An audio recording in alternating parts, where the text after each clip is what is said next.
E aí, o que aconteceu? A gente falou, bom, a nossa primeira proposta era, vamos pegar as histórias de Campinas e criar dentro da habilidade natural de cada um, a gente tenta fazer uma coisa diferente. E a gente fez os episódios de Campinas e de algumas cidades, a gente fez com o Matheus, é um puta artista, ele fez não era exatamente um Draw My Life, mas ele fez um tipo de reconhecimento, uma história, um retrato falado das histórias, enquanto eu narrava, ou o Cilo narrava as histórias que a gente roteirizava, ele fazia o desenho e a Ju fazia a edição e tal. Foi legal, tal, mas faltava alguma coisa, que era levar as pessoas até os lugares, porque eu nunca gostei da ideia de eu ser o interlocutor daquela experiência. A coisa que a gente hoje está mais consolidado no nosso projeto, a coisa que eu mais gosto é oferecer às pessoas a possibilidade delas terem as próprias experiências nos lugares que a gente vai.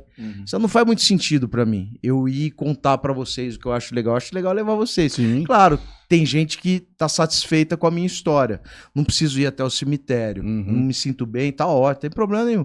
Mas, cara, às vezes aguça a vontade de alguém e fala, porra, vou... E quando que eu posso ir? Aí a gente começou a fazer o quê? Em Campinas, levar a galera tanto para o centro da cidade, onde tinham várias histórias legais sobrenaturais, e em pontos da cidade, muitos deles abandonados, ou então muito deixados, não vou nem falar, não é nem abandonado, mas assim, menosprezados assim, né? Pelo cotidiano, né? Então, por exemplo, Campinas, você tem o túmulo do Carlos Gomes, que é o maior intérprete, maior compositor, maior maestro de música lírica até hoje do país, tá no centro da cidade. Pô, aí eu vejo a mulherada levando os cachorrinhos pra fazer cocô no túmulo do cara. As pessoas não sabem o que era aquilo. O túmulo dele fica no meio centro da cidade? Fica. É um mausoléu, é um monumento túmulo que os restos mortais dele estão lá. A gente tem alguns espalhados aqui no vários Brasil, lugares assim. Semelhante ao que é o memorial dos Heróis da Força de 32 lá. Mas o memorial, eu conheço a galera da Sociedade de 32, é super organizado, super bonito, várias solenidades acontecem lá. Então ele não é um lugar ignorado, vamos dizer. Mas eu digo assim, ele fica no meio da cidade, semelhante no lugar. Isso, sem dúvida. Geograficamente, sim. Você passa no Ibirapuera, você vê o obelisco, tem um obelisco, não sabe o que é ali. É um grande mausoléu. Ele não fica ignorado, porque tem toda essa questão do exército tomar conta. Tem tudo, a polícia mas tem a sociedade dos veteranos de 32 que tomam conta. Então tem um grupo específico de pessoas. Tem um grupo, tem uma sociedade de pessoas que guarda a memória tanto da Revolução de 32 como dos espólios desses heróis que estão sepultados lá, né? Porque eles estão todos em lóculos, assim, muito celebrados, tal. O que é um erro, porque a gente faz isso com um grupo específico de pessoas e podia fazer. Eu acho que eu sempre digo, depois talvez a gente chegue nessa altura do papo. A gente enterra muito mal, a gente não valoriza isso. Então, essas instituições, elas compreendem o valor de guardar os espólios daquelas pessoas que elas consideram que tenham feito grandes feitos, tanto para elas como de maneira geral, né? Então, a gente antigamente existiam muito esses mausoléus de artistas, da imprensa, você vai na Necrópole São Paulo, ali na Cardeal Arco Verde, lá tem alguns mausoléus. Tem o mausoléu do artista, tem o mausoléu dos atletas veteranos de São Paulo, tem o mausoléu da imprensa. As associações, antigamente, elas pensavam nisso, em manter a memória de seus membros, né? Os espólios de seus membros ali assentados.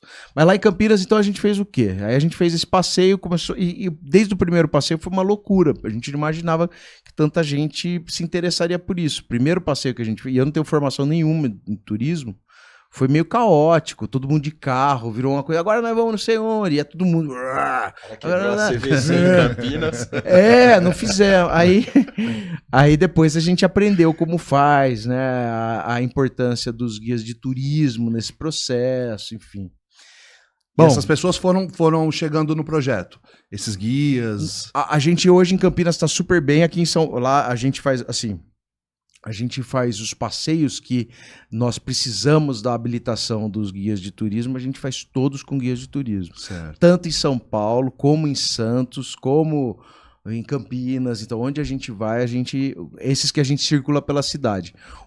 Nos cemitérios, onde há uma figura que chama monitor, que é uma diferença.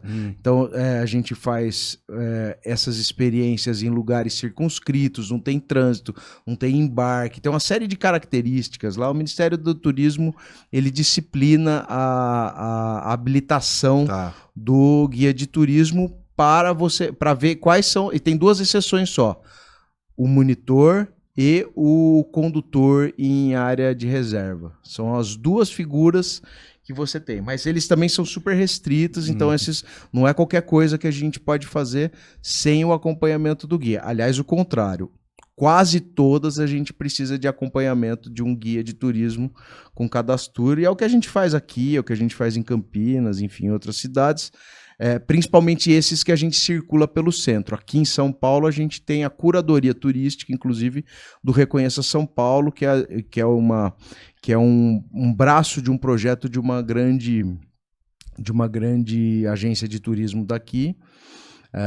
Em Campinas a gente tem uma oferta de guia de turismo pela Prefeitura de Campinas, então toda vez que a gente precisa de guia, a gente solicita à Prefeitura. Então, assim, a gente não ganha dinheiro, a gente não recebe dinheiro, mas a gente recebe essa ajuda de um guia designado por eles para acompanhar nosso grupo e água. A gente recebe. Porra, pra caramba, mano. Cara, eu agradeço tudo que a gente tem. Eu não reclamo de nada do que falta. Eu agradeço tudo que a gente tem. E esses rolês, eles são gratuitos? Sempre. Essa é uma coisa que eu acho que isso foi quase um princípio pra gente, porque não que eu faço voto de pobreza de jeito nenhum, mas a gente quer ter patrocínios grandes. A gente acha que a gente precisa ter... A hora que esse tipo de experiência for reconhecida turisticamente, a gente quer ter... Brincou da CVC, mas a gente quer ter a CVC. A gente quer ter empresa aérea, a gente quer ter empresa de celular que tem câmera para a galera fotografar o centro da cidade. A gente quer ter esses patrocinadores. Eu acho que a gente perde a potência da ideia de um movimento, porque é isso que a gente é, na verdade. A gente é um grupo criativo e um movimento que faz com que esses lugares sejam ressignificados mesmo. Centro da cidade é estigmatizado pra cacete, cemitério estigmatizado pra cacete, e o que a gente quer é ressignificar esses lugares. Devolver o fluxo, lógico, devolvendo o fluxo, a gente inevitavelmente vai exigir mais segurança, vai exigir mais limpeza, porque uma coisa é você colocar no seu imaginário que o centro da cidade tá zoado. A outra coisa é você ir lá e falar, pô, até que não tá tanto assim, mas tem uma coisinha que pode melhorar. Olha só aqui, isso aqui e tal. Porque é muito fácil, eu tenho certeza que muita gente ganha dinheiro vendendo essa ideia de caos completo. Não tô falando que não existe. Existe. Sim. Uma outra coisa vai acontecer. Mas eu tenho certeza, por exemplo, que roubam muito mais celular na Paulista do que no Vale do Anhangabaú. E você ouve muito mais que o Vale do Anhangabaú é perigosíssimo e a Paulista é de boa. Justamente por causa do aspecto, né? Do aspecto, não é, porque tem uma associação da pobreza com possibilidade de violência no centro da cidade. Você acha que um morador em condição de rua vai te roubar e vai te deixar pelado. E, pô, o cara não consegue.